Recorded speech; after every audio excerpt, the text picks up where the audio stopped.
hybrid. We have both people online and in person. Sorry. Okay, I was echoing for a second. There has been an amendment to the agenda. Item number 2 for the TIF and TTIF update will be moved to item number 4, which will be right after the West Jordan City presentation. But if Andrea's here a little bit sooner, we can bump that up to after Ben speaks. First item on the agenda is an action item. It is to approve the minutes from our previous meeting held on March 29th. Is there any discussion that anyone would like to bring up before there's a motion?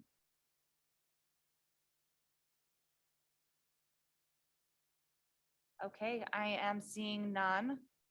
Is there anyone who would like to give a motion to approve these minutes? Madam Chair, I'll make that motion. Okay, Keith Ludwig from Midvale motions to approve the minutes. Is there a second? Okay. Second by Michael Fazio and Bluffdale. All in favor say aye. Aye. Anyone opposed? Okay, thank you. And that brings us to agenda item number 2, which is a transportation improvement program, TIP program business. And I'll turn the time over to Ben Wethrich to run that item. Thank you. Thank you, Madam Chair. So today is kind of a recap of a little of the work that we did last month. As you'll recall, in our meeting in March, we had the opportunity to review all the projects, and we're going to do a real high level look at that. But the main purpose of bringing this information before you now is from the actions that were taken by the regional council last Thursday in their meeting. They approved all of these draft projects to move now into the draft programs. What that will require now is we prepare all of this information and get it in a document that will go out for public review and comment.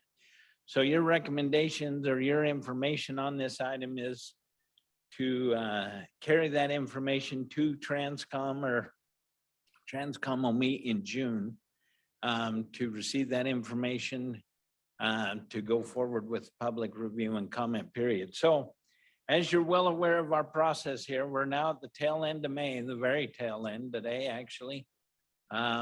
We're getting from you a review of, you're well aware of this information, but for those who may not have been a part of it, in that evaluation process, when we went through all the projects, there was the letters of intent, the concept reports, field reviews, all of that provided the data. And then along with other relevant professional considerations, you were able to make recommendations on the projects.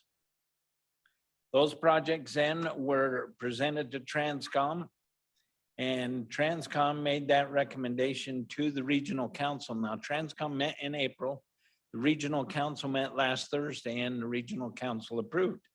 So as you are not aware, in the Ogden-Layton urban area, there were 55 projects that were submitted. Now you need to be aware of all of this information because all of these projects now will go out for public review and comment. So in the Ogden-Layton area, you can see that there were 27 projects that requested SDP funds totaling more than 89 million, 10 projects in the CMAQ totaling more than 14 plus million, 8 in the TAP program, 10 in the carbon reduction program or the CRP program. You are aware of those projects that we reviewed and recommended to here in the Salt Lake West Valley urban area. There were 70 projects totaling more than $595 million, 33 projects in the SDP, 14 in the CMAQ, 10 in the TAP, and 13 in the CRP. So from the evaluation sheets and the recommendations that this material was presented to both TransCom and the regional council, from these sheets, we have the 7 projects identified in the SDP program in the Ogden-Layton area totaling more than $11 million. There were 10 projects in the Salt Lake West Valley totaling the $26.9 million. And there's a list of these. Now this list, we will provide this list to you along with all the other projects prior to us going out for public review and comment. So when all this material is prepared, in addition to that table that the public's gonna have a chance to review, we'll include, we'll include these tables so that you can review back and make sure that everything is as you recall and remember. So in the Ogden-Layton area, the 7 projects totaling 11 million. In the Salt Lake area, we had the 10 projects totaling the 26.9 million. In the CMAQ program, we had 4 projects recommended up in the Ogden-Layton area totaling more than 5.3 million. And there were 5 projects recommended in the Salt Lake West Valley totaling a little more than 11 million. A list of those projects, the 4 on top in the Ogden-Layton area and the 5 underneath there in the Salt Lake West Valley area. In our TAP program, we had 4 projects recommended up in the Ogden-Layton area. Those 4 projects totaled just a little more than 2.8 million. There were the 5 projects that you're familiar with in the Salt Lake West Valley area totaling the 3.4+ million. A list of those projects, here are the 4 projects up in the Ogden-Layton urban area. And then there's the 5 projects that were recommended from this body in the Salt Lake area. Then our last program, the carbon reduction program or CRP program, we had 3 projects in both urban areas. In the Ogden-Layton area, those projects totaled 1.4+ million. In the Salt Lake West Valley area, those projects were a little more than 4.5 million, and a list of those projects. So to verify this information was also part of the meeting summaries that went out for your area, but it's important too that you are aware of those projects that are in the Ogden-Layton area. So what happens now? So now we prepare the draft tip document. We take all of these projects, we implement them into the program, and the programs become more kind of a fluid right now, where we're able to go in, we'll look at the existing projects that are on the program. We'll make adjustments according to their schedule and their timing. If they're ready, if they're moving forward, they'll either be where they are or move forward. And if they're going slow or something's holding them up, we're going to move them back. And then we'll include the new projects into the program, and that will go to TransCom. TransCom will review it and make recommendations that we go out for public review and comment during the month of July. So what'll happen then in that month is, I'm hitting the wrong arrow here. TransCom will meet on the 15th of June. They'll make those recommendations that it goes out. The public comment period will begin on the 24th of June and will conclude on the 29th of July. During that public comment period, we'll have 2 public open houses, one in the Ogden-Layton area, one in the Salt Lake area. The one on the 11th is in the Salt Lake area there at the Intermodal Center. The one on the 13th will be up in Ogden at the Intermodal Center up there, where we will invite the public to come look at the materials. We'll also provide an interactive map when we go out for public comment so that those folks, anybody actually, can go in, look at the projects. We would very much encourage you as engineers and city staff to go in, look at your projects, where are they at? Look at those projects in surrounding areas, what's happening, make any comments or any recommendations you might have. We'll bring that information back to this body on the 3rd of August, and we'll talk about that in just a minute. Then you will make recommendations to TransCom, who will then review and make the recommendations to the regional council on the 24th. There at the 24th, hopefully we receive an approval of the tip, and then that information will be compiled with the other MPOs and the state for the statewide transportation improvement program. That will then go to Federal Highways and Federal Transit for their review during the month of September. And then come October 2nd, the first day of October, hopefully we'll have the brand new 2024-2029 Transportation Improvement Program. And as a reminder, the next round of projects will begin at the tail end there of August and will bring us all the way around next year to where we're standing where we are today with new projects for you. The reason for this is to please, as you're working around, as you're going about doing your responsibilities through this season, identify those projects that you might want to be submitting letters of intent. Make a little list, jot them down. Then when we come to that request in September for letters of intent, it's real easy.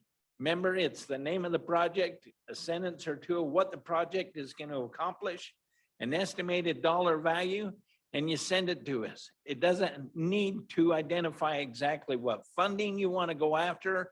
We can help with that in directions. And then the cost will refine when you do the concept reports, which will come after that. But that letter of intent gets the ball rolling for you.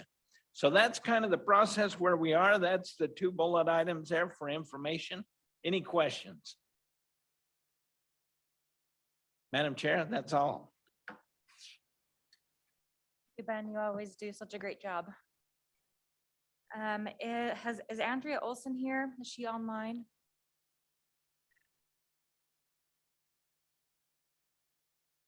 Okay, yeah, I'm not seeing her either. We will move on to item 4, which is now item number 3, and turn the time over to West Jordan City for a presentation. I'd also like to thank them for bringing the refreshments today.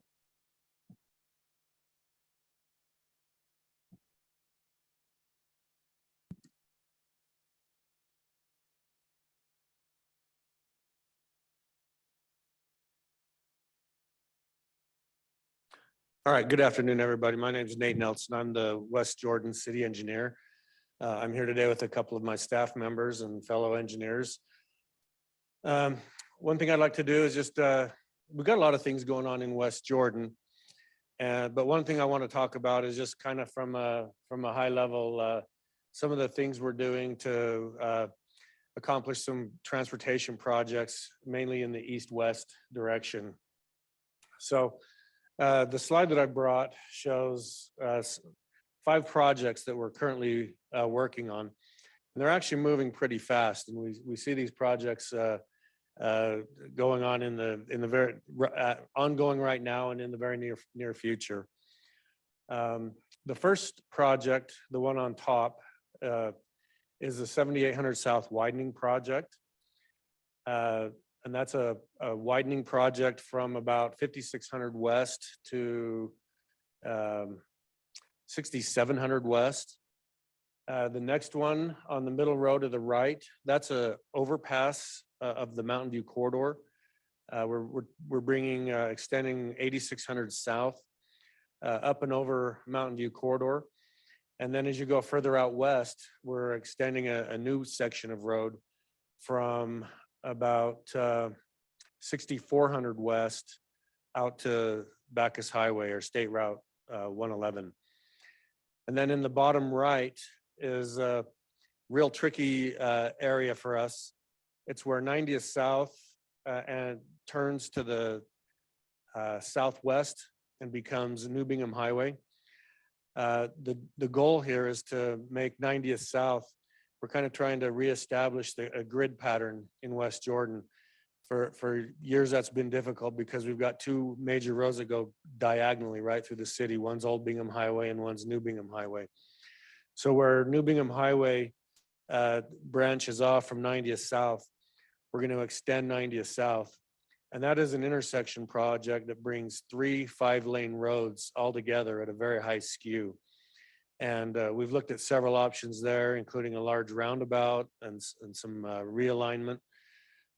We've currently have an ongoing study to nail down that exact alignment. And then our final project is 90th South, a brand new road and extension from 5600 West, or about 6400 West, out to State Route SR 111. So these are all large projects. I'll go through them one by one, just real quick, so you can kind of see what their status is and what the funding source is. The first project is 7800 South. We're currently in design on that. We're looking to bid that out this fall and hit construction, utility work, hopefully by the end of 2023, and full construction by 2024. It's an estimated $10 million project, and it's being funded through the Service Transportation, the STP. 8600 South.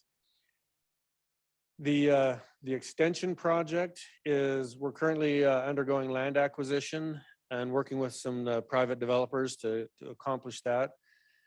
We've recently been awarded a very significant corridor preservation grant to purchase some of the right-of-way we'll need on that. And then through partnership with the development community, the city, and the state, which has made a legislative appropriation, we'll be able to complete this road in the next probably 24-25 timeframe. The 8600 South Bridge and overpass is currently under construction. That was a $16 million project. It's being funded by the STP and partially by the city and a few other sources that we've kind of cobbled together. And that'll be completed by early next summer, next spring. There's just a couple of pictures of it that's ongoing. That's the bridge work over Mountain View Corridor. And then finally, the 90th South Extension project. We're currently undergoing a study. We expect we're working with the development community here, Ivory Homes, Gardner Company, and the city to design this extension project.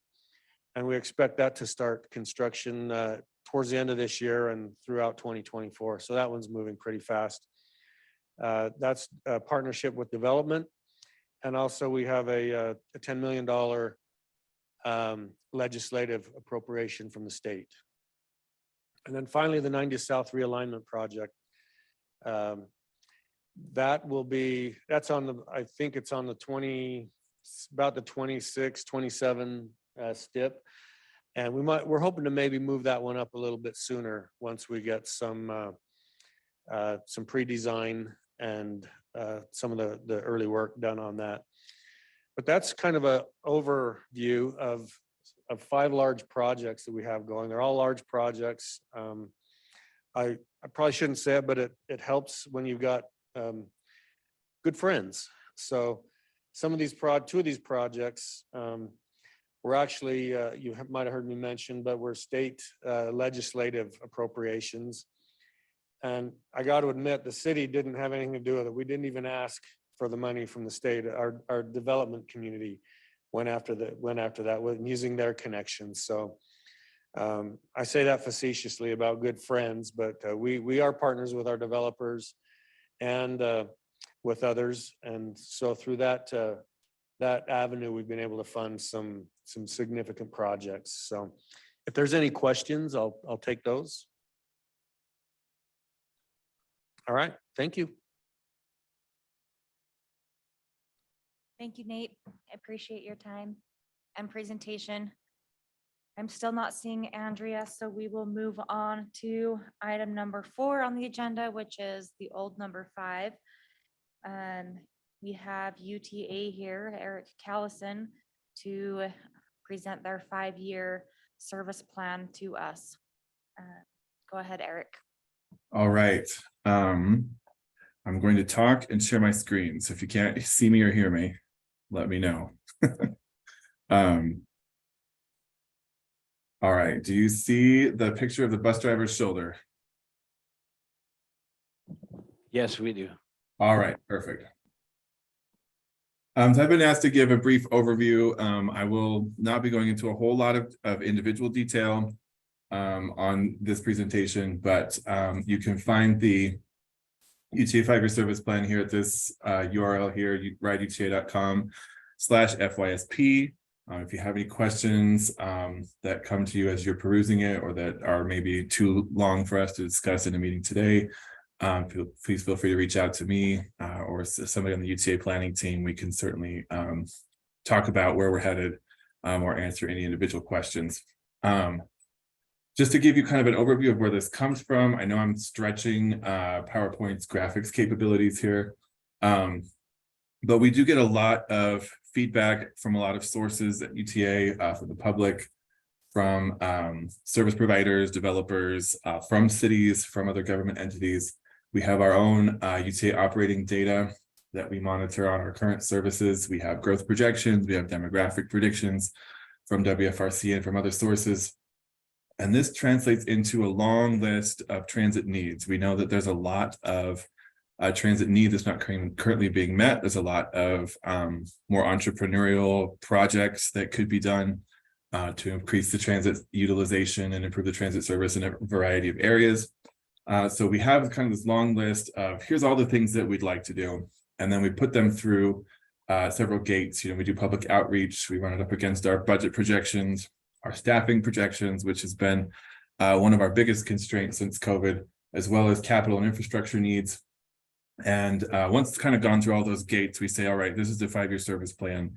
It's more like the 5-year service plan is the list of what we think we can do in the next 5 years. It's not necessarily what we want to do or even what we need to do, but this is what we feel like we can deliver in the next 5 years in terms of the service. You notice there's a lot of arrows coming off here, going to the long range transit plan and the regional transportation plan, which is WFRC's plan. That the long range transit plan is UTA's plan that's in development right now. So this will cover a much broader scope than what's in the 5-year service plan. So if you don't see a particular thing in the 5-year service plan, that doesn't mean that it's never going to happen or that it's not still on the table. It just means that it's not within the scope of the 5-year service plan. Once we have the 5-year service plan developed, then every year we go through another round of outreach. We look at the operational feasibility. We take a look at our staffing model again, as well as can we make a left turn at this location? We do a Title VI analysis as per the Civil Rights Act. That comes to our final service plan implementation, which is what you see on August Change Day every year. So the 5-year service plan is not the final step, but it is a very important step in the process. I would say it's the most important step, but that's just because it's my job. But it is a very important touchstone. It's an important communication tool that we can say, this is where we believe we're headed. This is what we believe we can do for the next 5 years. Just to give you a glance, there won't be a quiz on this page. We do have a number of things planned for this year and up to through 2027. We have also several vision items, a little bit longer term. These will fall into our long-range transit plan going forward. And the scope of the 5-year service plan will be a little bit more just this is what we can do in the next few years. I'll go through some of these things later this year. August Change Day this year is currently scheduled for August 20th. We do have a couple of things happening. We have the new OGX line in Ogden. This is one of the OGX buses. We are running a very short section of that line right now, just on Weber State University campus. It's been wildly successful. We're excited to be able to open the new line just on this section of the line that only has 3 stations. We're already carrying more than 2,000 people a day. Very excited about that. Hope to see that just increase as we open the full line later this year. We will be increasing Saturday service on tracks. Currently, that's every 30 minutes. We'll be increasing that to every 15. That'll be the first time we've run 15-minute service on tracks on Saturday since 2009. That is the single biggest thing we've heard from people is, can we run more track service on weekends? And so we're excited to be able to take that step. Our Park City service will move to High Valley Transit, which is the transit provider for Summit County. And we have a number of flex route changes in Salt Lake County, mostly in Midvale area. We're trying to increase our access to some of the services in that area, as well as help the buses run more on time in areas where we have pretty heavy traffic. We do have a number of other changes in the plan. Like I mentioned, changes to the Ogden local service, changes in Salt Lake County with the Mid-Valley connector coming online that serves Murray, Taylorsville, and West Valley. There'd be a number of changes to the local service on the west side, as well as some improvements to service on West Salt Lake City. We also have this 200 South project that's going on downtown Salt Lake. Once that project is done, we have some additional service to deploy in that corridor that was running prior to COVID. 5600 West, also a very important project, go all the way from the station on the red line at 5600 West, up 5600 West to the International Center, the airport, and North Temple, and downtown Salt Lake City. It's a pretty big addition to our coverage and a pretty high level of service compared to what we're running on 5600 West today. Not Salt Lake County, but we're also expanding service in Eagle Mountain, Saratoga Springs, adding some park and rides in those cities, and providing some shuttle service between those and the Front Runner Station in American Fork. And then we also, as I mentioned, have the vision list. We have additional local service on that list throughout the Wasatch Front, as well as additional UTA on-demand service. We currently have 4 UTA on-demand areas, and our biggest problem right now is just keeping up with the demand. They were more popular than we predicted, and so we're making some adjustments, trying to figure out how we can manage the number of people that are taking the current on-demand service before we expand it into other areas. But we very much have the intention of expanding that service to provide additional coverage to places that don't currently have transit service. We also have a number of future projects, some of which you probably have heard of before, like the Cottonwood Canyons, Front Runner Forward, with additional double track and other improvements on the Front Runner corridor. We have the Point of the Mountain Transit Study, Central Corridor Transit Study, which is from the end of the Point of the Mountain Study in Lehigh all the way down to Provo in Utah County. We are studying paratransit, looking at whether we can do some operating efficiencies between paratransit and on-demand service and provide a higher quality service for all those customers. Excuse me, the Davis Salt Lake Community Connector between Salt Lake City and Farmington, and the South Valley Transit Study, which is extending Front Runner further south from Provo down to Payson.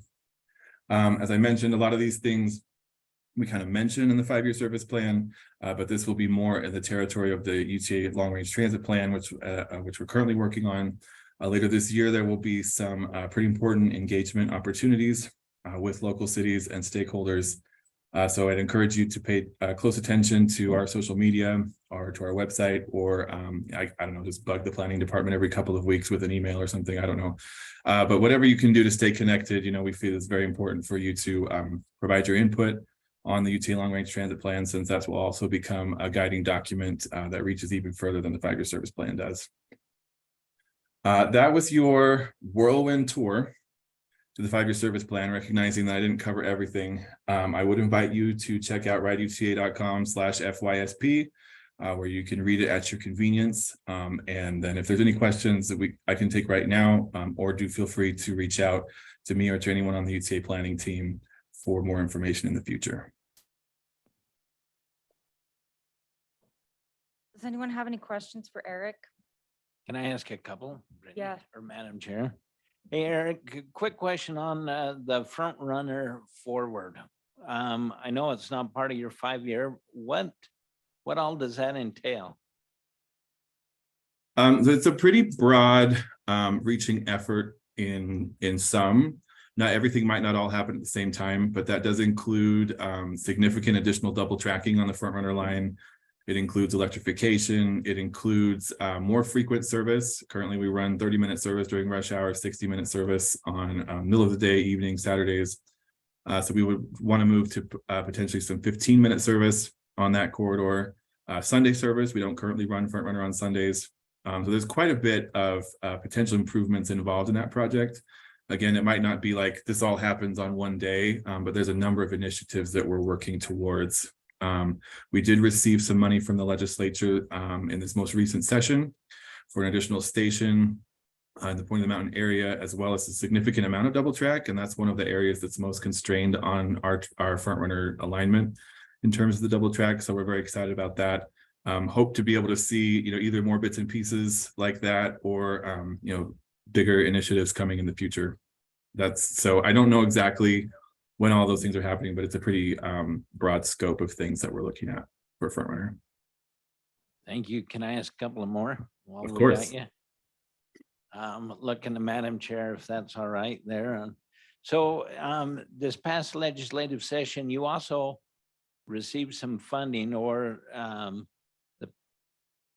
not sure exactly who received it, but I know it's for transit improvements in the Little Cottonwood Canyon.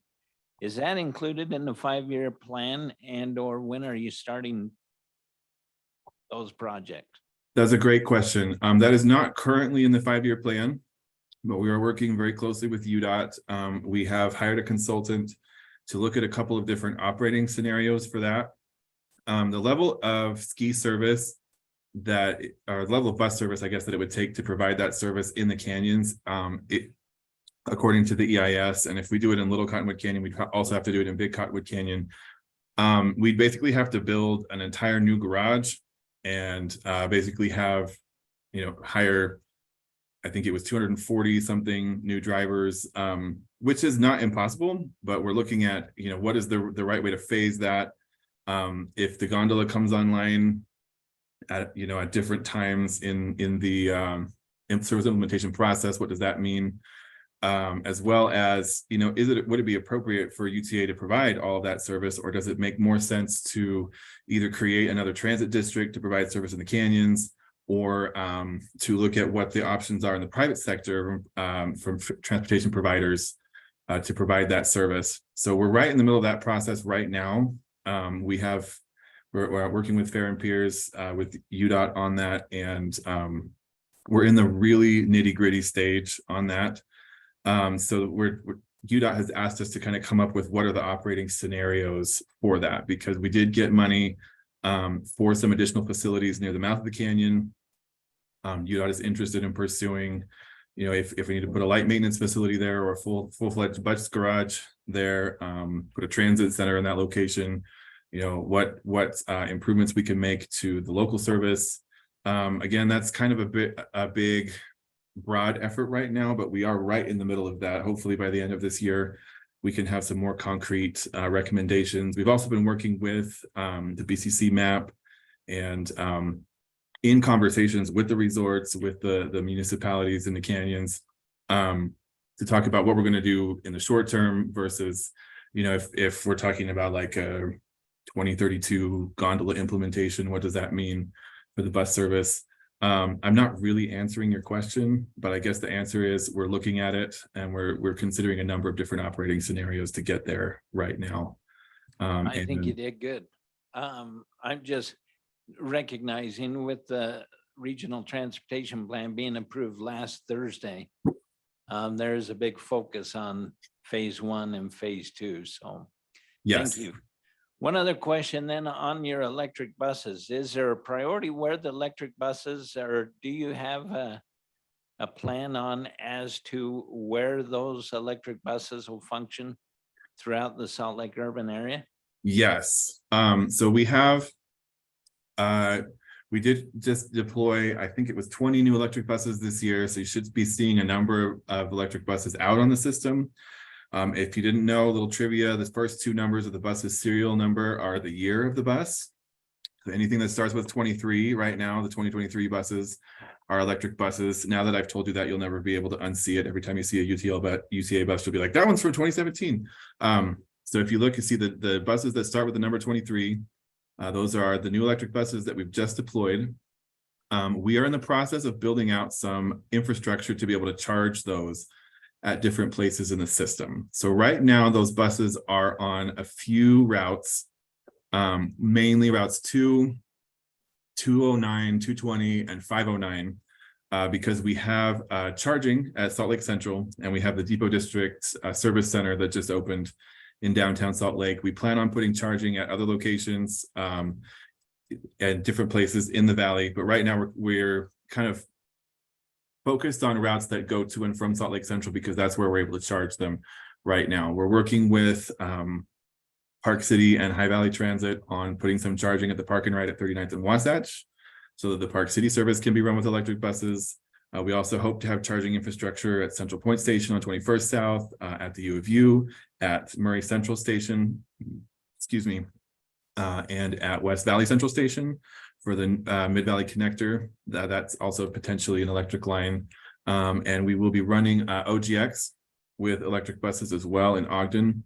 So we have, we've dipped our toe in. We've got the first shipment of electric buses. We are running them on a few routes that will be expanding to additional routes as we're able to expand our charging capabilities. Great, thank you. the answer to all those questions was, we're not there yet, but we're sure working on it. So maybe that's my mission statement for today. All good questions, all things that we're very much in the process of developing right now. Thank you, Eric. Eric, are you still finding a shortage of bus drivers? I remember that was a limiting factor for services up into the canyon. I don't want to jinx it. Hopefully we're turning a corner. We've done a number of recruitment initiatives. We've had a lot of paid media. We've started an early onboarding program. We are doing an ESL program for people who do not speak English as their first language. If they have a certain level of ESL proficiency, we can train them specifically on some transit related English, because that is a barrier sometimes to hiring if somebody doesn't speak enough English to be a bus driver, but otherwise they'd be qualified. We're just getting that off the ground, really excited about that. We did just negotiate a new collective bargaining agreement that includes a 16% raise for drivers. It also includes raises for other employees, but the biggest one is for drivers. And we've had a couple of big hiring events this year already, and we hope to have a couple more. It looks like things have started to turn around. Like I said, I don't want to jinx it, but at least we're not bleeding personnel anymore. And so we hope to be able to build up our staff a little bit more. We are working on some improved working conditions things. Bus drivers do have to work pretty terrible hours sometimes. So we're also updating the way that we deploy those shifts. Unfortunately, that does require a few more bus operators than the previous plan. So we have to build up our staffing a little bit in order to make it better for everybody else to come work here. But we're in the middle of that. I will say it looks better than it has at any time since the beginning of the pandemic. But I'm not going to swear off on any particular service improvement at this point, other than I feel pretty confident at this point that if things continue as they are, we'll be able to do everything in the 5-year service plan. And that does include the ski service that this past ski season we ran a reduced complement of ski service. We hope to be able to at least make it back up to where we were the year before. And then in the longer term, we plan to increase our ski service quite a bit more than that. But that is one of our priorities that we're working on, is getting that ski service at least back up to the 15-minute service that we were running prior to last year. Thank you. And then I had one other question as well. You guys are doing a small area plan in Sandy City. Is that something tied to the 5-year service plan, or is it a separate parallel project? It's not tied to it yet, but it will be when it's done, if that makes sense. So the results of the small area studies inform the next version of the 5-year service plan. So we just got this one approved this year. The next version of the 5-year service plan will be early 2025. It's a 2-year update cycle. So we hope to be able to include what comes out of the Sandy South Jordan small area transit plan in the 2025 5-year service plan. Thank you. Does anyone else have questions for Eric? Are there any online, Rosie? I'm not seeing any. Okay. Thank you. And we do have Andrea here now. So you're up, Andrea. She will be giving us a TIF and TTIF, Transportation Investment Fund and Transit Transportation Investment Fund update, which would be our second to last item, number 5 on the agenda.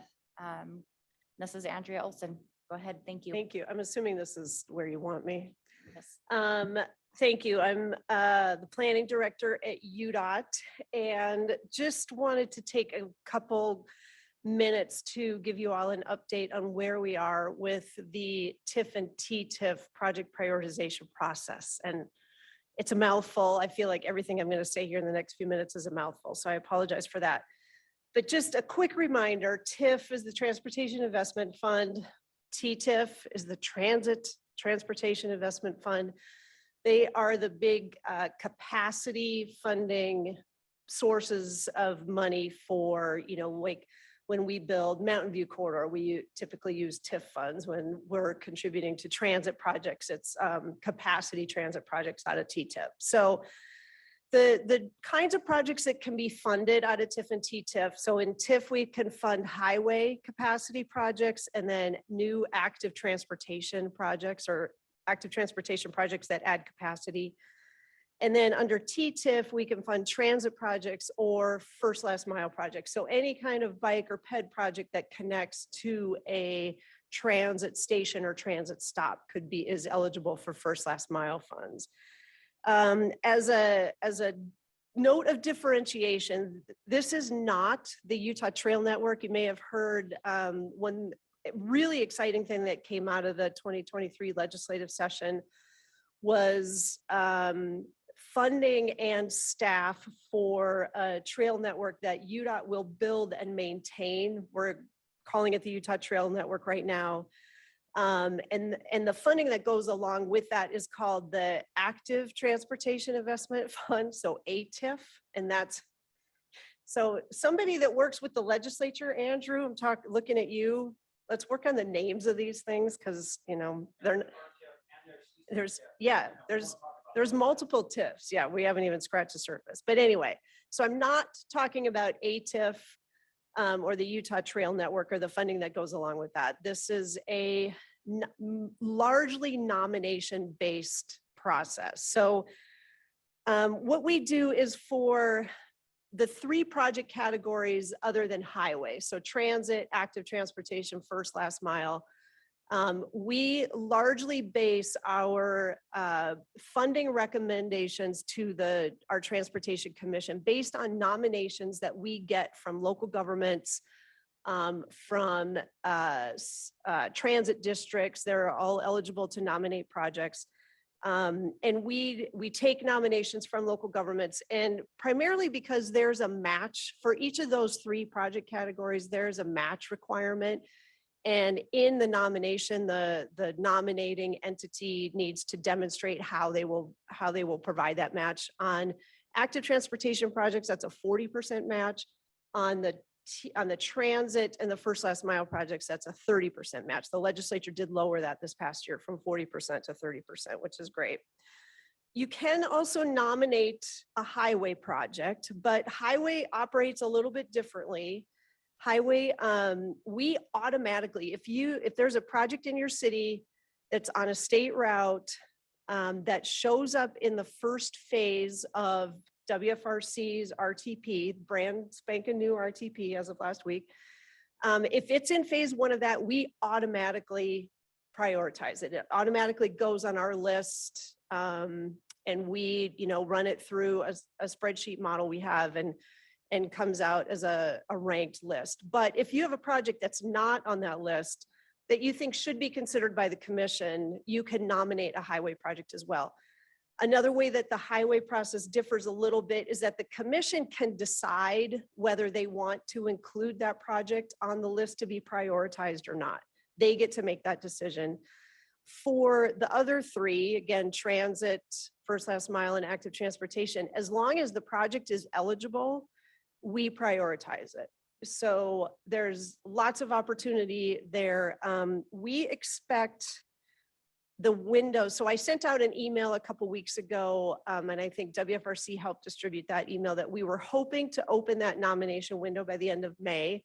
And we are in hours now left in the month of May, and it's not going to happen in the next few hours. So what we are anticipating right now is that nomination window will be open from June 26th to August 31st. So it's a couple months plus. The nomination process is not onerous at all. It's a relatively simple process to get your nomination in. And then once we determine that it's, eligible, we will work with you to get additional data and that kind of stuff. So the 2-month, we're hoping that the 2+ month time frame is plenty for entities to nominate the projects that are important to their cities. In the meantime, there's a website that has just a ton of information on it that I would encourage you to go to if you have questions. It's projectprioritization.udot.utah.gov.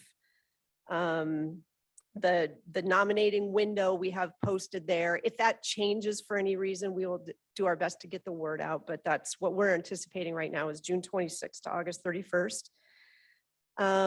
I am happy to answer any questions that I can.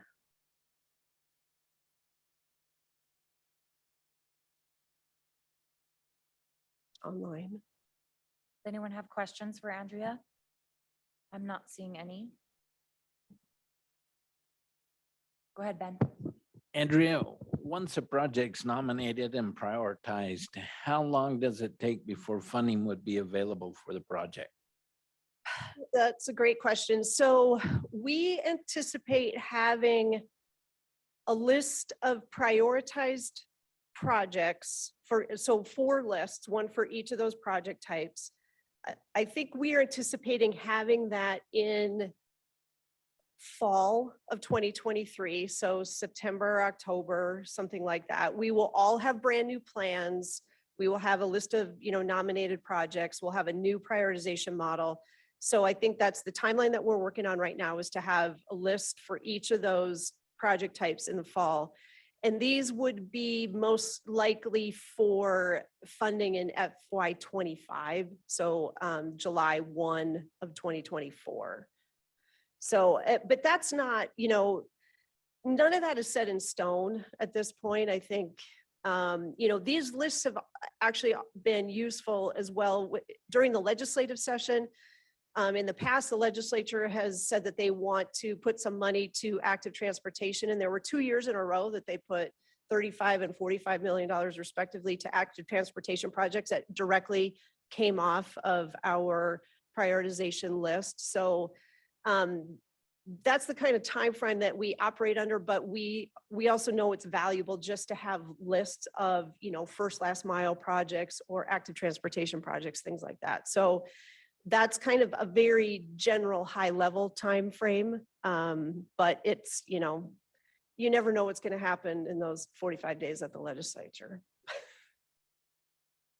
Can I ask one more? So Andrea, what Sure. kind of matching funds can the cities bring to Oh. match? Yeah, absolutely. Great question. We try to be as generous and expansive as we can about what is matching or what's allowable for matching. Federal funds are certainly eligible for match, local tax funds and state funds that UDOT does not directly control. So a lot of cities have gotten funding for, I'm going to lose the name of it right now, the outdoor recreation grants through, now it's in the Department of Natural Resources, have gotten grants through that organization that they have used to leverage funds from, especially from the TIF Active Transportation Fund. So we, we try to be, like I said, as expansive as we can be, but if it's funding that UDOT directly controls, then we don't want to use that as a match, because we don't want to, be promoting our own projects. This is really to support those kinds of projects at the local level. Good questions, Ben. Thank you. There was also a question in the chat as to what the website was, and it has been answered by a couple people, which was projectprioritization.udot.utah.gov. Yep. For anyone else who needs to note that website down. Yep. And feel free to reach out to me. There's contact information on that website, but my email address is just andreaolson@utah.gov. The trick is it's OLSON, not EN. But yeah, I'm happy to, follow up with any other questions you might have. There's another one that just popped up in the chat. It says, if awarded, when do TIF active transportation funds need to be expended? We don't have a specific schedule for that right now. What the biggest thing is being able to show that the match, you'll have the match. What we do when we have a list of prioritized projects, and then we make a recommendation to the Transportation Commission in terms of funding, but we work with the local governments who, they're projects that we've determined that we would like to fund. We work with them because a lot of times, we're in a bad place in their budget cycle. And so they don't necessarily, they know they'll have match in the future, in a future fiscal year. And we can often work with schedules like that, just, knowing that they'll have it in the next year, but don't necessarily have it this year. We absolutely want to make this work for local governments. And so we'll work with you to start, make sure that the cash flow is in a year a budget year that works for them. So there isn't a hard and fast, it has to be expended by, a year after receiving funds or something like that. We want to make this successful for everybody. And Andrea, with that same situation, workability apply for a project that is nominated in phase 1 of RTP, but they don't necessarily, well, they're automatically nominated, but they and selected for funding, but they don't necessarily have the match at that time. So say that again. So you've said that projects in phase 1 of the RTP for highway projects are automatically nominated for the program, but what if one of those are selected for funding and they don't have that 30% match? No, great question. So the highway piece of it is always different. The rules on the highway one are always different. There's no match on highway projects because they're state facilities. UDOT builds them, UDOT maintains them. So on the highway side, there are no match requirements or match expectations.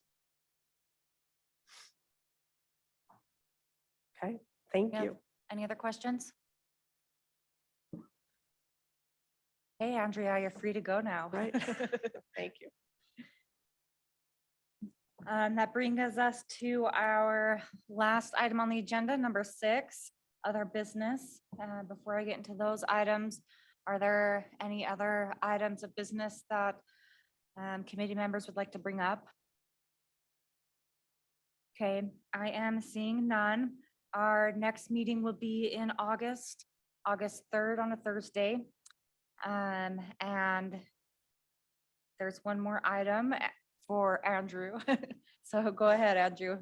Thank you, Madam Chair. Hi, everybody. Andrew Gruber with Wasatch Front Regional Council. Welcome to WFRC. I know that there was at least brief mention made here, but I just wanted to elaborate a little bit on the Regional Transportation Plan, which was adopted last week. I know this group is focused on the short range, on project funding over the next few years, but most of you also overlap into thinking about the longer range needs in your county and your communities. And so I did just want to share, you probably are aware of this already, but the 2023 to 2050 Regional Transportation Plan was adopted by the Wasatch Front Regional Council unanimously last week. The details of that, including the interactive map that displays all of the projects, is available on our website. So please take a look at that.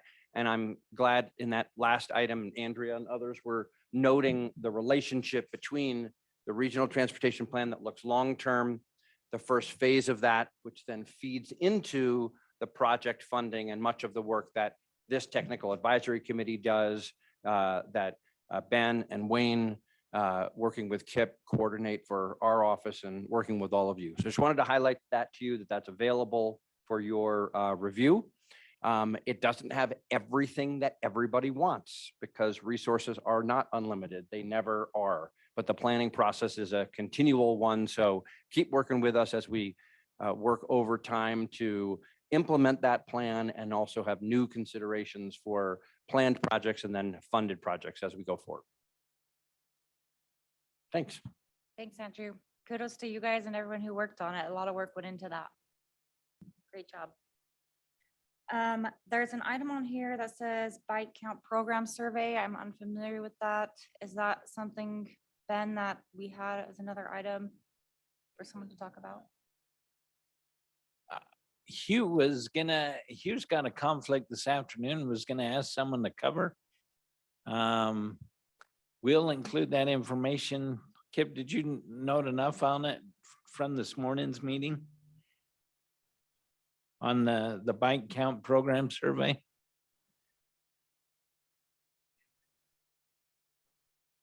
Use a mic.